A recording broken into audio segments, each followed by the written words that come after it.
doesn't seem to be working, does it? I will just try to speak louder. Okay. Thank you very much. I greatly enjoyed your talk. My name is Holyoake. I was wondering, because you can be seen to be arguing for a little bit stronger conclusion that you have intended. So I'm not sure whether you argued for the limitations of conclusions that can be drawn from neuroscience, or did you argue for the uselessness of the whole approach? So neuroscience is a great tool and has a power to elucidate facts about ourselves that may be surprising. And of course, it's a scientific endeavor, so of course methodologies are to be criticized, and it's also a very young discipline, especially using those tools that you have mentioned. So of course criticism is very much welcome in the development of those methods. But the conclusions are only alternative ones, and so hopefully the knowledge will develop and the approaches will be improved. And so I was wondering, because you could be seen as a reactionary and not a progressive in after that talk, so I would be very curious to hear what exactly a positive role you can see for neuroscience, maybe in terms of evaluating certain empirical claims that inform then our understanding of ourselves. Oh, thank you. There's lots of elements of that. I have to tell you, yes, I have been seen as it were, reactionary. Daniel Dennett, in a recent article, described me as an outraged defender of an obsolete worldview. When it comes to Daniel Dennett, it's a charge to which I happily agree. Let's just sort of go back to basics. It seems to me I have absolutely no doubt that neuroscience, through its investigation of the brain, can show us the necessary conditions of pretty well lots of aspects of consciousness, from the slightest tingle of sensation to the most exquisitely constructed sense of self. Necessary conditions. And I'm reviewing a book at the moment, Michael Gazzaniga's latest book, and he talks about the brain as an enabling organ. So I have no problem with that. And so neuroscience is extremely good, and most of my neuroscience was in stroke and epilepsy, as revealing, as it were, what happens when the brain runs into trouble. But let me take one example of epilepsy. I have a very clear idea what's happening in the course of an epileptic fit. You've got abnormal discharges taking place in the brain, and that is a pretty well complete account of an epileptic fit. Let's step back now and think about a person with epilepsy. The person whom I'm talking to, explaining what's happening, they're thinking, can I trust this bearded character? The last doctor I spoke to was a quack. Will I take these tablets? Will I tell my employer whether or not I've got epilepsy? Will I, etc., etc.? There you have the person. And there we're told moving to a different sort of territory. And that person, of course, the brain is still, as it were, engaged, but that person is tapping into the community of minds by which she makes sense of herself. And that is not available to inspection by peering into the intracranial darkness. And the claim that it is, so there is a neuroscience of love, a neuroscience of beauty, is, seems to me, not merely premature, which some people have claimed, but actually totally misconceived. Does that sort of answer your question?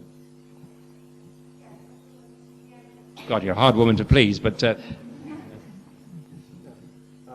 someone with temporal lobe, as somebody with temporal lobe epilepsy, I fully endorse what you're saying, because there's this very strange sense of stepping outside yourself, almost observing a shift of gear in the mind, very difficult to articulate.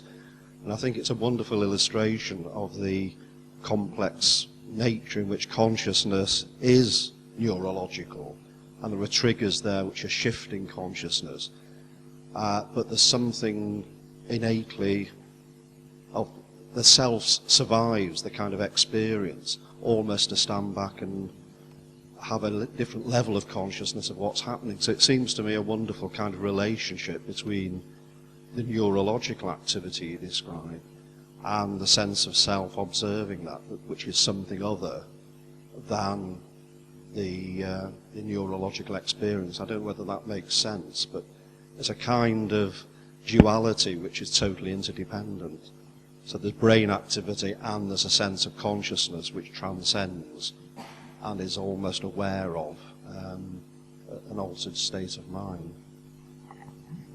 I agree with most of what you say, but I disagree with the way you've framed it, because it seems to me, when we talk about transcendence and duality, we're suddenly thinking about the ghost in the machine, aren't we? Perhaps it'll get people sort of, and it seems to me that let's just get down to real basic cases. If you chop my head off, my IQ falls disastrously, and so clearly the brain is an absolutely necessary condition of consciousness. It doesn't follow from this that brain activity is identical with consciousness, but certainly abnormal brain activity can interfere with consciousness. But the person who has episodes of abnormal brain activity has another place with which to refer him or herself, and that's where we get our personhood, which is from the community of minds. So if I'm a dualist, it is a dualism of the brain and the community of minds, rather than a dualism of material brain and a sort of homunculus within my brain. So I sort of agree with you entirely, but I just want to tweak a little bit about your sort of conceptual framework. Is that okay?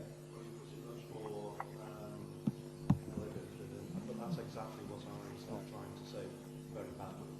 Oh, not at all, you didn't. Gentlemen, just a few rows behind. Gosh, I should silence this. Sorry. Actually, my kids have a voice, a penetrating voice.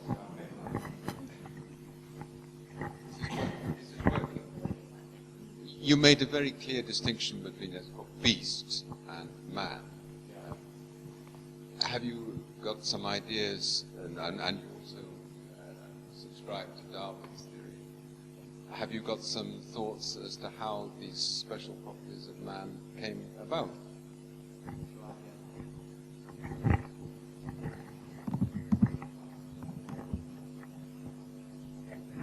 Like everyone else, I have my just so story. How it all came about, how we came to be so different. And I've spelled it out in pitiless detail in a 1,000-page trilogy on human consciousness, published by the Edinburgh University Press. So, summarize proofs in 60 seconds on the beach. This is some of the elements.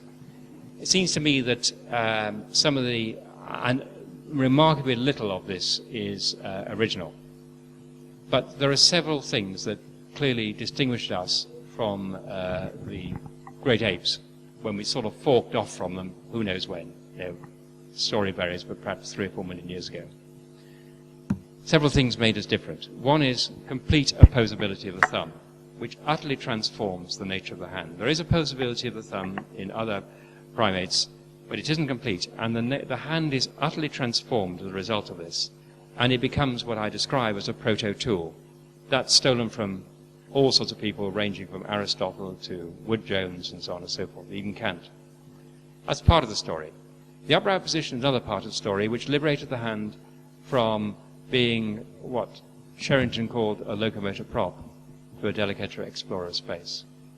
But it also elevated our gaze above the ground, and suddenly we become watchtowers, and that our relationship to the world around us is also altered by that. Now you may say, the beasts have better gaze than us, for example, some birds of prey and so on. But that's against a different sort of background. I feel that the other primates came so close. They have episodic self-consciousness. They do have episodic self-awareness. They have little flashes of theory of mind. But what took us over the threshold were these three things working together, which then generated other things. The tool-like hand meant that we're the first creatures to have genuine tools. Set aside all the quasi-tool behavior of chimps and, octopuses and so on. And that started a process that took an awful long time, and again I describe it in pitiless detail, over about hundreds of thousands of years. And so clear blue water opened up between us and our nearest primate cousins.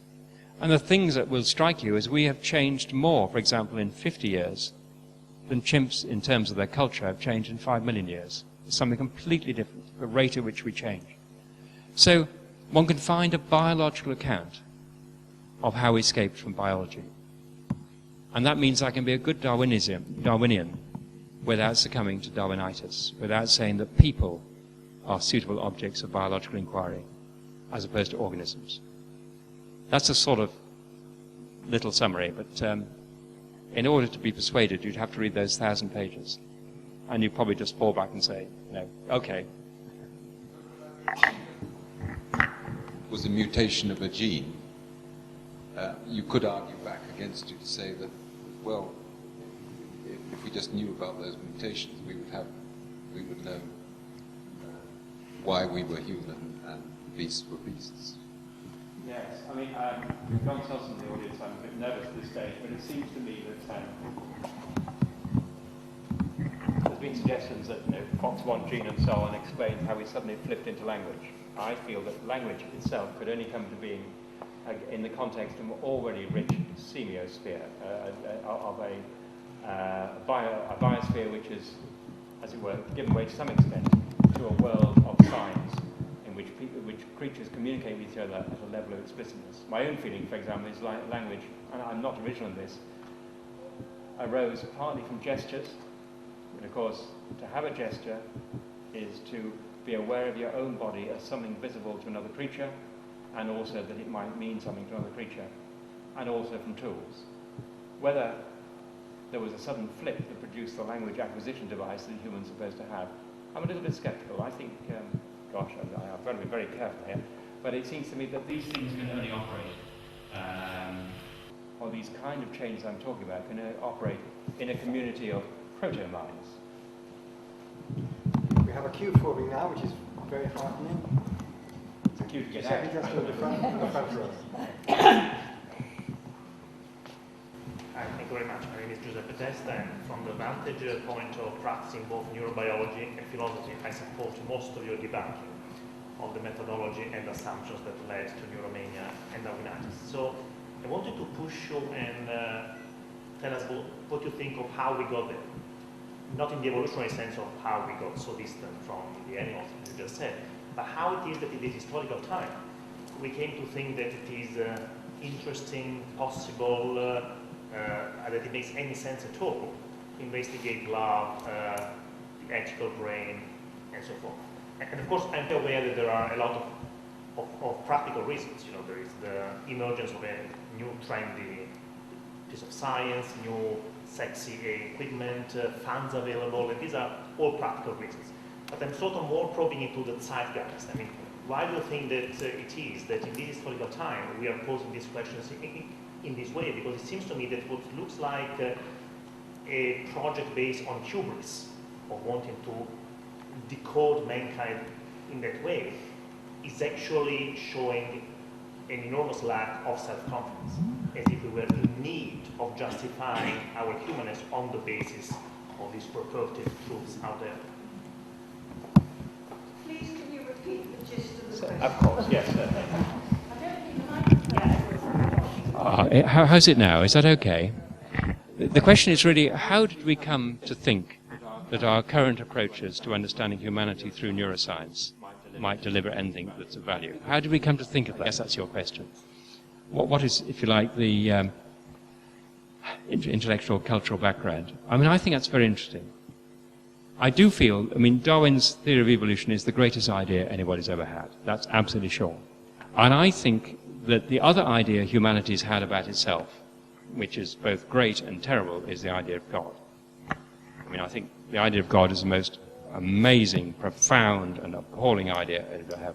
If you take away the idea of God, you're left with this other very big idea, and it's the assumption that if we're not supernaturally explained, we must be naturally explained. Given that the most important determinant of our behavior and our awareness is our brain, then if you really want to understand us, you should look into our brains. And you should look into our brains using the kind of techniques that brain scientists have used. So that if you want to understand love, you use an MRI scanner rather than Proust. Although you can patronize Proust, as one writer has done. He's written a book called Proust Was a Neuroscientist. Well done, Proust. You almost got as close as Semir-Zeki. Good lad, we weren't quite as deep and didn't know what was going on. But I do think it is the feeling that the only alternative to a supernatural belief must be a naturalistic one. And as we've got stunning and wonderful advances in our naturalistic understanding of the human body, that would therefore seem to encourage us to try and extend that into human culture. I guess that's why. You also made a very interesting point about it's a mixture of hubris and humility. Because the hubristic people say, guess what? We have no free will, which is ultimate expression of humility, of course. It says basically I'm just piece of meat wired into the causal nexus of the universe. I think it is a real puzzle. There is still a real question to be answered there. Yeah. Two more questions, please.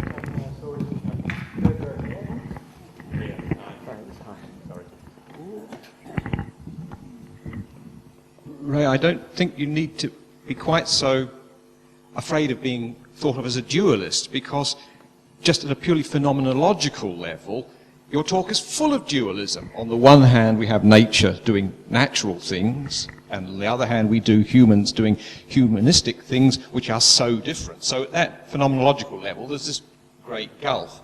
And what I know what you do want to avoid is the old-fashioned dualism of matter stuff and mind stuff, which Monsieur Descartes then links together in the pineal gland, and that the two components work together.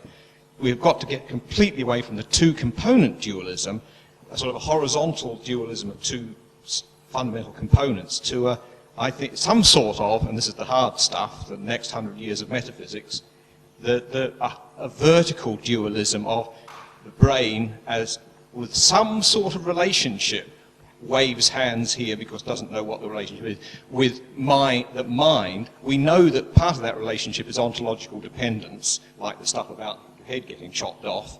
The stuff on top doesn't really work at all, goes away. But once you've got away from that horizontal dualism, you can then address the real problem of how to make that wretched vertical dualism work. Because it's there. We know it's there. Science works about nature, and we know, more than we know anything else, that we are agents. I mean, I do like that, because, I mean, it suggests perhaps our problem isn't ontological of two kinds of substance, mind and matter, but there is something a bit different. I like your vertical notion of a vertical dualism. It's interesting to see how people have timidly advanced from materialism. First of all, there was supersizing the mind. People like Andy Clark and so on said, well, we shouldn't confine the mind to the brain, we should include the body. The discovery of the body was the great discovery in MIT a few years ago. Never spotted that before, you know. Then they go a little bit further and say, well, actually, perhaps we ought to rethink about the nature of matter. Oh, by the way, matter looks jolly weird through the eyes of quantum mechanics. Mind's a bit weird, so perhaps mind and quantum mechanics will get together. Of course, it's absolutely useless, because quantum mechanics applies to pebbles as much as the thoughts. And then there's more radical thinkers, such as Galen Strawson and even David Chalmers and so on, who suggest that we ought to totally rethink the fundamental substance of the world. And perhaps, you know, there's mind all the way down, and you know, there are little bit fragments of mind throughout the material world. And that always reminds me of, I think it was Samuel Butler who talked about even a potato in a dark cellar has a slight cunning about its own existence and so on. But, I mean, I think you're absolutely right. What we need to do is get the rubbish out of the way and recognize that, I mean, neuroscience, I think, is the queen of the sciences. I think it's the greatest of the sciences. It's just the worst of the philosophies. You know, it's metaphysically, it's null. And I think we get that out of the way, and then we can really, really start thinking the kind of challenge that you sort of indicated. And perhaps one response is to look at what you might call a vertical dualism. An emergentism or whatever, I don't know, but we talk about emergence, that's just a sort of, just like that, like Tommy Cooper, you know, you get matter in a certain form, a bit of organization, and just like that, it becomes aware of itself and thinks, oh, I am. A little more mundane, perhaps. You don't seem very keen on the idea of memes, but could one not consider language as a meme, which allows societies and individuals to develop significantly without any genetic change?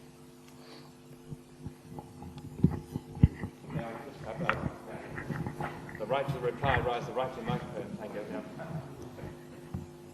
I think it's a very good question, but actually it shows what is entirely wrong about the meme notion. Think of a meme as it were, a replicator of its own accord that takes no concern about the persons that it, you know, in which it replicates. Every single linguistic act is absolutely charged with consciousness. Take something totally off the shelf, like me walking in the valley, and someone's coming towards me, and I think, should I say hello to them? There's that utterly banal say hello. You think, God, will they be a bit worried? When do I say hello? What tone of voice? And so on and so forth. These are incredibly, deliberately conscious acts, even at the most banal level of language, which cannot be captured in the notion of the meme as something that replicates itself and as it were, parasitizes organisms for its own good. So I think meme theory works worst for language, because language is the most incredibly complex expression of our explicit consciousness.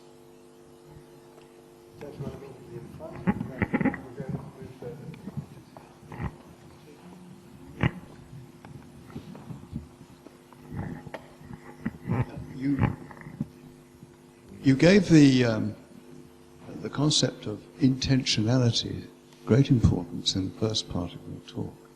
Can we, from that point, does that point to an entity which has intentionality, like the self?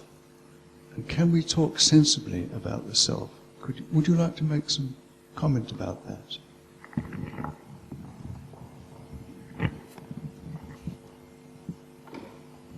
It's very important to remember that intentionality is a philosophical concept with a sort of technical sense. It's another translation is aboutness. It's quite separate from intention when I do something intentionally.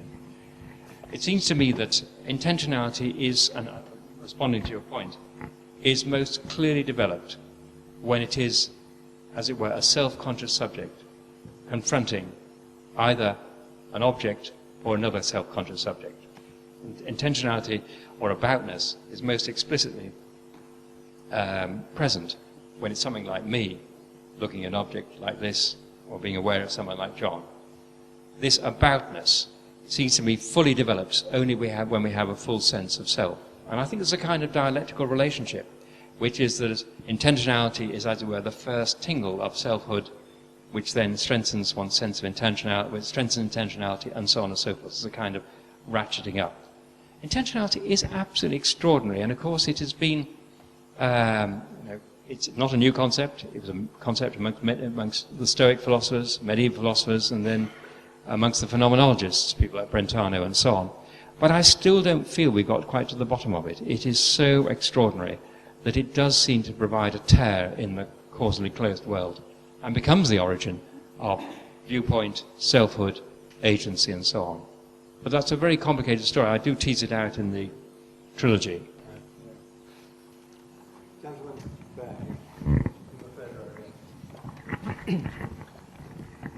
Thank you very much. My name is John Watt.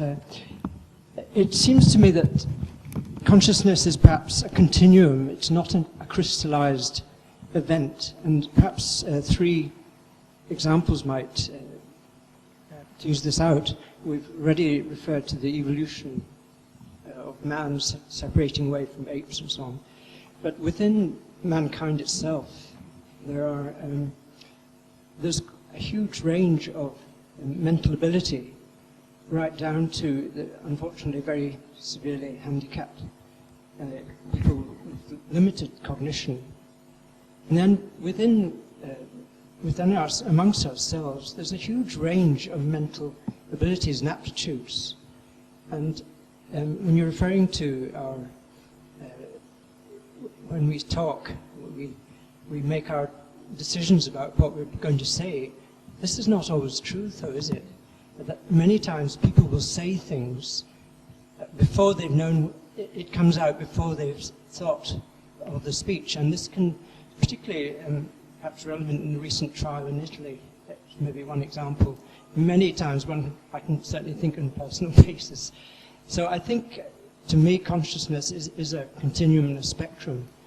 And I don't know if you could share any thoughts from yourself on this. Thank you. I think there's two things behind your very good question. One is a big thing and one is a relatively small thing. The relatively small thing is, you're quite right, that we're not, as it were, utterly transilluminated with consciousness through every moment of our life, and all our actions aren't, as it were, flooded with self-consciousness. I mean, most of the things I do at any given moment, I let them get on with it while I do the things I'm focusing on. And we'll often find ourselves, singing a little tune we just found in our mouth and so on and so forth. And there is lots of, as it were, unconscious episodes within a field of consciousness. I don't have a problem with that. We rely on consciousness mechanisms to get us around. I may go deliberately to the pub in order to meet someone, to make quite a complicated discussion. On my way there, I maintain my posture, my muscle fibers are forming cross bridges and breaking those cross bridges so I can walk. and I'll avoid the dog dirt on the pavement without even thinking about it, etc., etc. So obviously consciousness is, if you like, the peak of lies on top of a great pyramid of things that happen as mechanisms and so on. Although we have the great capacity to turn things that are mechanisms into highly conscious activity.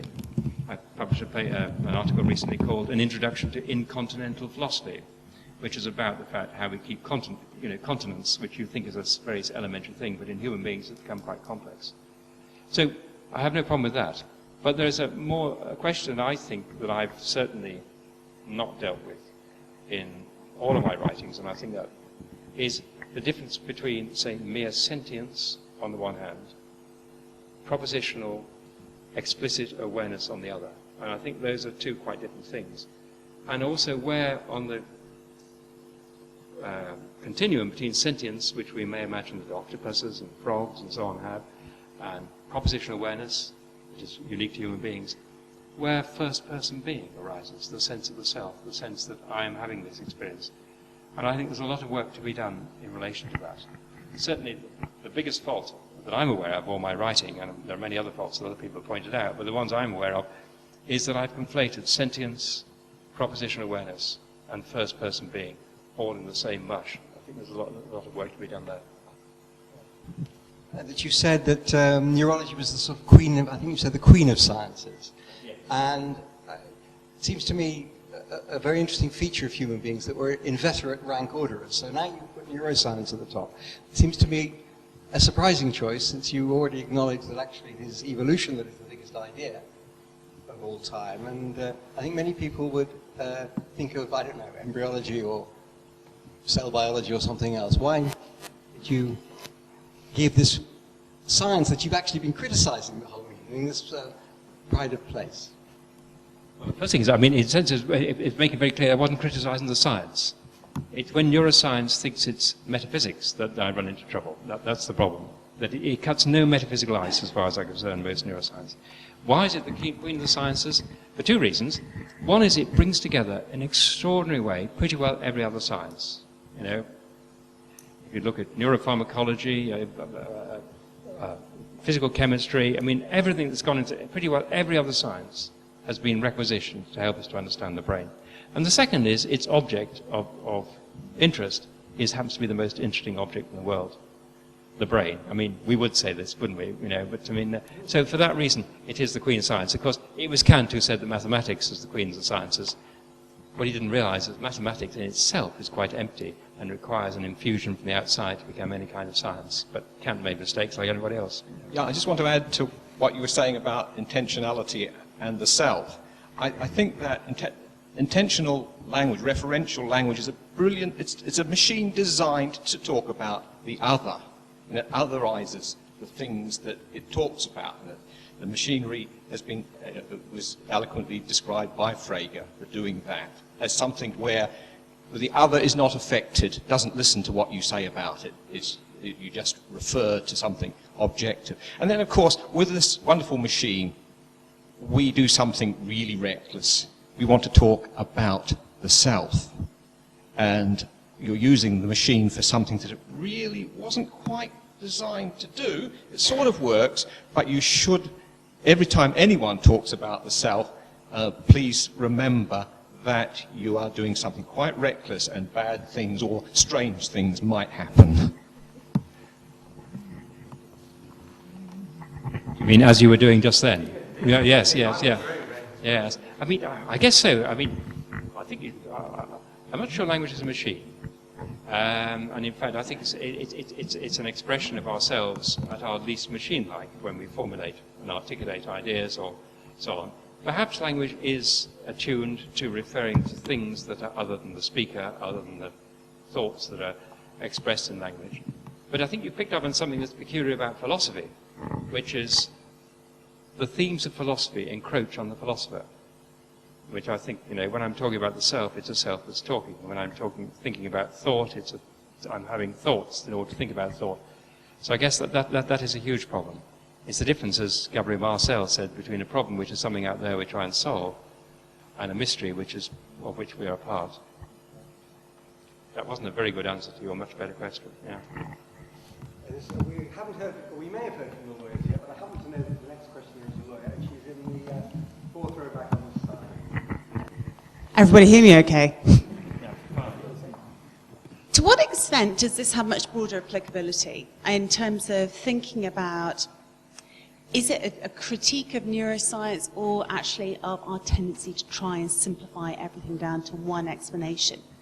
And by doing so, there is something very sexy about being able to look to one book, to one school of thought, to try and explain everything so that we miss all the richness and exciting stuff that makes us us. And in so doing, I'd be interested in your sort of comment in relation to the kinds of processes that support this reductionism through the media or whatever. Because I wouldn't have imagined that many neuroscientists, for example, would purport that the work that they do is designed to explain everything, and perhaps there are different processes that culminate together to give the impression that everything can be explained through science or scientific processes.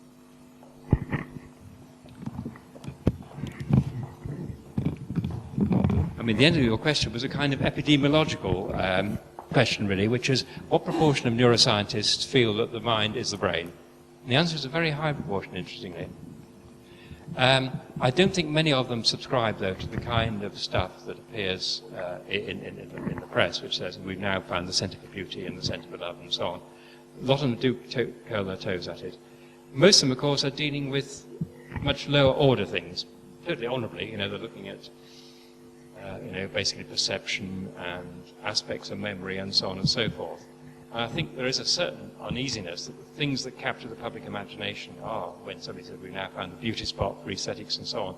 And they may feel a bit represented. But it's extraordinary, it's an epidemiological fact that the vast number of neuroscientists, I got that from Michael Gazzaniga's book I'm reviewing at the moment, do believe the mind and the brain are identical. So they have a certain metaphysic, even if they don't subscribe to the more sort of meretricious and shiny bits of socio and psychological neuroscience. I got a feeling I was answering slightly to the right of your question. Did I hit the bullseye there, or did I?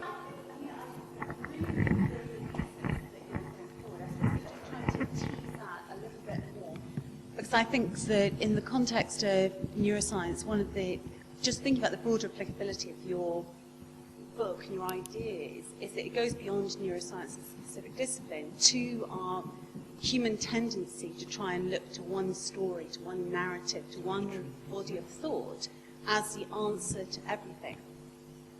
And that being more the problem that you're attacking, so it's saying that your ideas don't stop in their purchase at neuroscience, but have much greater purchase elsewhere. The bigger thing behind your question, I find that very interesting because, of course, historically we've always tried to find one answer.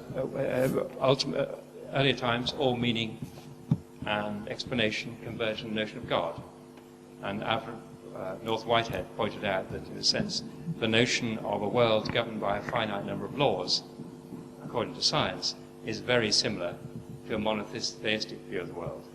And I do believe there is a feeling that explanation must mean you can bring more and more things together, and that somehow by making everything, as it were, identical, you don't lose anything at all, but you get a very satisfying, coherent account of the world. So that ultimately, in the sort of Stephen Hawking idea, you can read the mind of God with just a handful of equations. And there is a feeling that basically there is a hierarchy, that there is the butterfly collectors, as James Watson sort of dismissed them as it were, naturalists, and then there were the real molecular biologists who actually said what living matter consisted of, and then behind them were the physicists who said actually what matter consists of, and living matter is just a slightly odd form of matter. There is that sense of a hierarchy, almost as if the lowest and most microscopic level is where the truth about what is to be found. That's the whole sort of reductionist dream here. I think somebody's trying to communicate with us from the other side. And until they are more articulate, we'll take a question from the hall. Is that okay? I'm a little reluctant to open my mouth after all those questions because I'm not a professional philosopher, neither I'm an academic. I'm an ex-BT man. So I've been struggling a little bit, but what's concerning me here is that there seem to be false dichotomies and false battles being set up with different types of explanation. I think it's quite obvious that if you look inside my head and understand everything that's going on among all the neurons flashing, that will not explain Western capitalism. If you look inside an ant's brain, a neurologist, a neuroscientist, I'm sure, can explain exactly what that ant is doing, but it will not explain what we mean when we talk about a colony. So it seems to me that there must be a hierarchy of explanations and methods to look inside your brain and understand what's going on. We have to look inside your brain and my brain and everybody's brain within that society. So neuroscience can explain how the chemicals are working, how we're trying to create ideas, how we're responding to external stimuli and so on. But how we give meaning to that, we then have to go up and look at psychology with a slightly wider explanation. And that itself isn't enough, because we then have to go to social psychology to produce some more explanations, and then we finish up with, and I don't know which is the queen, but it's the one at the bottom of the one top, with sociology. So we seem to be struggling to get an all-encompassing set of words and ideas, which to me is folly, doomed to failure. What we really need to do is link together the various hierarchical explanations, because that's what we're talking about. That's the whole, isn't it? Everybody thinking, doing, reacting, and so on. So to try and reduce it all to looking inside the brain with an MRI scanner, yeah, it's ludicrous. It's not a ludicrous enterprise in itself, in its own terms, but in terms of trying to produce an explanation of everything, wasting time.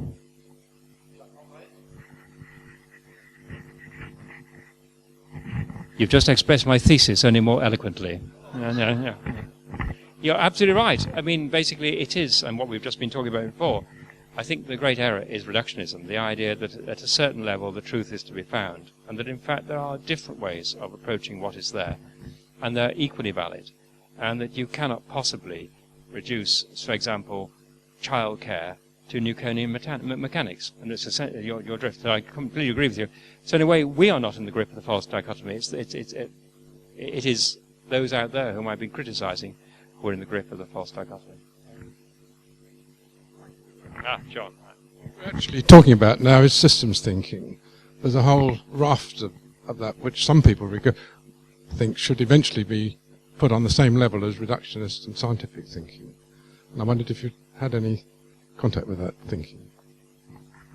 Too much.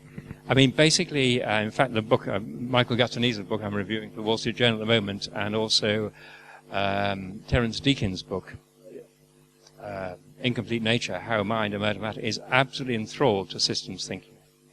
And it is, I think it doesn't deliver what we need for all sorts of reasons. But one is, systems aren't self-defining. Systems, there's nothing out of a system that would generate the system's awareness of itself. Quite often people feel that, system theorists feel that if you've got re-entry or feedback, that's almost the equivalent of self-consciousness and so on. So I have a lot of trouble with systems thinking. I think it has been appealed to, since the 1930s, and in particular the 1950s and 60s. It was very much regarded as the explanation to the emergence of more complex forms of matter, as it were, from simpler ones. So I think it is, a lot of it is hand-waving, I have to say. Yeah.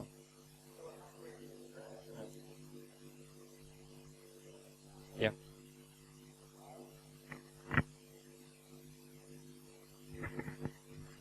You've spoken about the limitations of science, neuroscience in particular, but science in general, in explaining fully the human condition and what we are as humans. But I just wanted to know whether you think that actually science is never going to explain the totality of the human condition. When you've referred to metaphysics once or twice, I'd be interested to know what you meant by that? Or is it just that we ultimately, the knowledge from various sources of science and social science will potentially at least converge so that we will understand the human condition in that sense? And it's just a matter of time and effort. I mean, first of all, there isn't just science. There are obviously sciences, and it depends how hospitable your notion of science is, whether you include, for example, social sciences that the gentleman was talking about before, and clearly they have a part to play. Where I feel that what will not explain our condition is third-person, viewpointless, material-based physical science, which has contributed enormously to my well-being. You know, I'm not being ungrateful. You know, thanks to my life expectancy, my health expectancy, my comfort expectancy, my fun expectancy has been massively extended by physical science. But it almost by definition, it excludes the human. It has to. It basically takes a viewpoint from nowhere, as Thomas Nagel would say. So physical science are not going to explain our human condition. But there are obviously other sciences which may take in more of what we are. Whether ultimately the generalizing vision that is implicit in any kind of science, whether it's social science or whatever, will ever, as it will, drill down to the singularity of our own existence, I'm not too sure. And then you say, well, what's left is metaphysics. What is metaphysics? Metaphysica, you know, it's the next book to physics in Aristotle's library. But it is, I guess, an attempt to expose to the most savage critique those concepts with which we automatically approach things, whether in everyday life or in science. And I think we need that as a kind of corrective to the kind of somnambulatory state we arrive in. That's probably the worst answer I've given this evening, and the competition with that accolade is pretty fierce, but I hope that sort of helps a bit. I've just dried up, basically. Is that all right? Yes, but you can ask for your money back by the end. Yeah. I work as a counsellor, and so I work hard on the predictable aspects of the mind. But what I also do is collect what I call post-death manifestations of stories about post-death manifestations of energy. And as a counsellor, I work hard at trying to put them into a neurotic or aspirational basis. And I can't always do it. And I can't do it with one experience that I've had as well.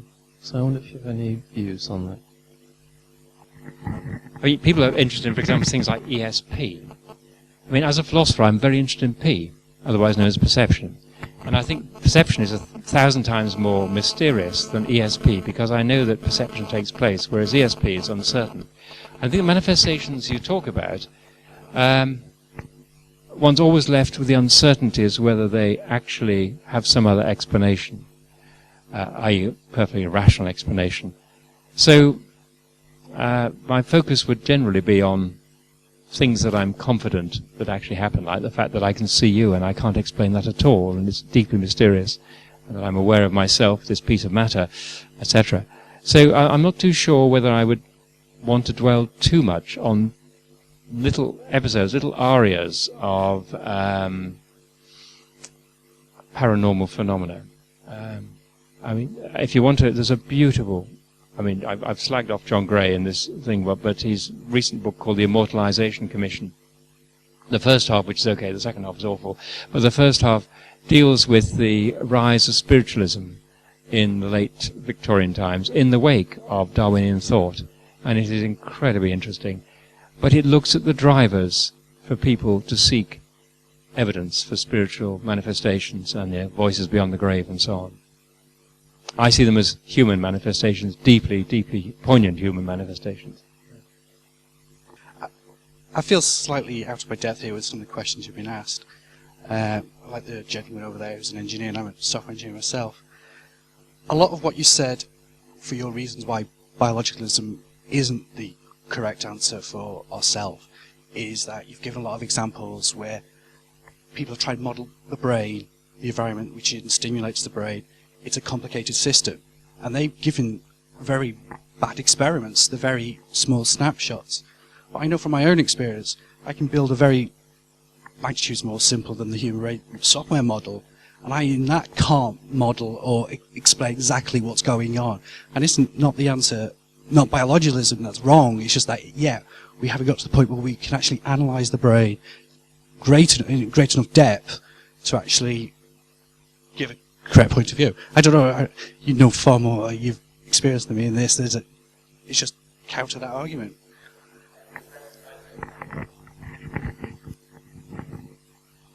I mean, there are two questions implicit in that. One is it just that it's an extraordinarily complex object, which is very difficult to model?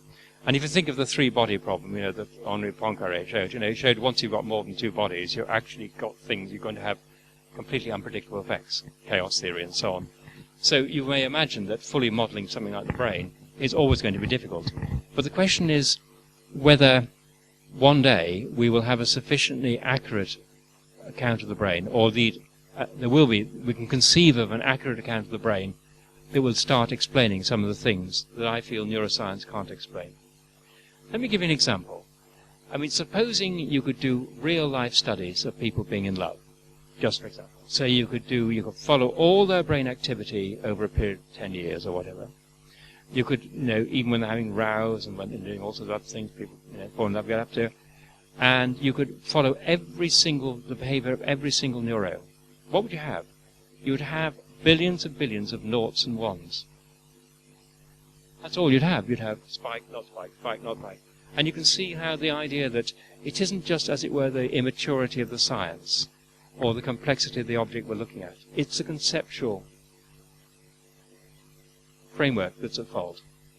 Does that seem to respond to what you say? Is that it's an NP-complete problem that we can never solve it. We can't.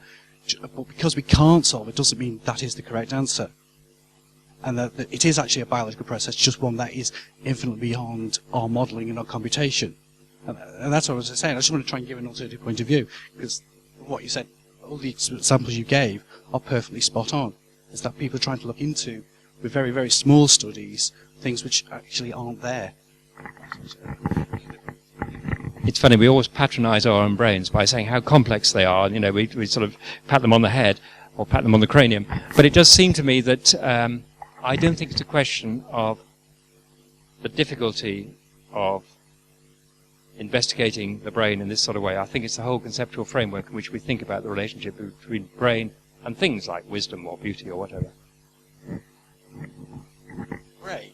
Thank you very, very much. I can't think of a time when I've heard a more interesting set of noughts and ones on a wet Tuesday evening. I spent a most agreeable evening in the most agreeable company, and I know everybody in this room has as well. So we all will thank you very much for this stimulating and wonderful exposition, and for the delight that being in the room with you has given us. Thank you very much indeed.